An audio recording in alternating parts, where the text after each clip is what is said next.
They're still walking in the same sin that they're walking in. They're still going through the same things that they're going through, not ever really wanting to change. You see, the reality of it is, as believers, we should never become content with where we're at, because if we're not careful, what can happen is, it might sound silly, but we can walk in, and if I were to walk in and I were to look at this mirror, and I were to look at what I look like in the mirror, like right now, I'm looking at myself in the mirror. I know what I'm wearing. I know what I look like. I know everything about what's in this picture right now. But then if I walk away, and when I walk away right now, it's like I forget, oh man, it's like me forgetting what I'm wearing.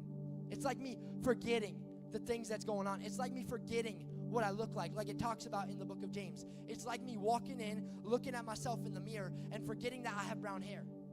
Like, that would be silly if I walked away and I was completely convinced that I had blonde hair. Like, you guys would look at me and be like, no, Caden, you have brown hair. You know, like, that would seem silly.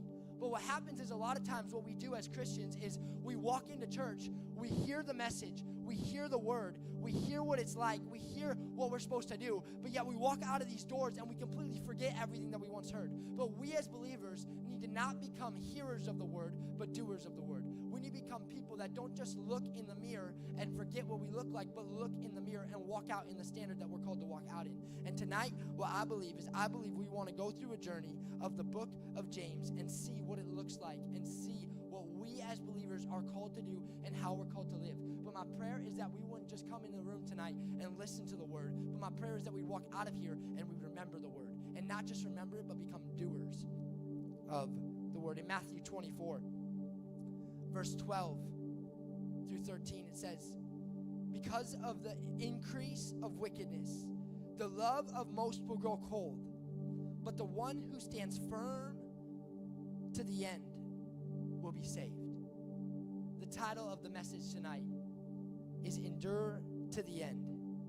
Endure to the end. God, I just thank you so much for all that you are. God, I just pray that tonight you'd help us as believers to become people who endure to the end. God, I pray that you'd help us to be people that listen to your word, that hear your word, that walk in obedience with your word. God, I pray that we wouldn't just be hearers, but we'd become doers. God, I pray that this week we'd watch as students begin to run to you, as students begin to turn to you. God, I pray that through this ministry, we'd see as students begin to look to you in a new light, look to you in a new way. God, over the next few weeks as we walk through this journey of the book of James, students will be called to a higher standard of faith. Students will be called to a higher standard of righteousness. And they'd watch as their lives are completely changed and completely transformed. God, would it never be about us, but God, may it always be about you. From the platform to the seats, God, would all of us remember what it's all about. That, God, we remember why we do what we do and how we do it. God, I pray that as believers we'd continually remember why we live the lives